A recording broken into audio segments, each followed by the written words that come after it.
Lower back compression. So ఇక్కడ చూడండి, spinal కింద ఇదంతా ఫ్రీగా ఉంది. ఇక్కడికి వచ్చేసరికి కొంచెం బ్లాకేజ్ ఫామ్ అయిపోయింది. ఇక్కడ వచ్చేసి టోటల్ బ్లాకేజ్ ఫామ్ అయిపోయింది.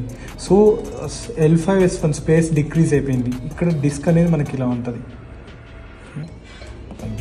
సో ఇక్కడ డిస్క్ పైన కంప్రెషన్ జరుగుతుంది. ఈ డిస్క్ పైన ఇక్కడ స్పేస్ డిక్రీజ్ అయ్యి ఇది ఇలా ప్రెషర్ అయ్యి డిస్క్ పైన కంప్రెషన్ ఫామ్ అవుతుంది. ఆ డిస్క్ పైన కంప్రెషన్ ఫామ్ అవుతూ ఇక్కడ నుంచి నరం అంతా, సయాటిక నరం అంతా కాలంతా లాగుతూ ఉంది. అది ప్రాబ్లం.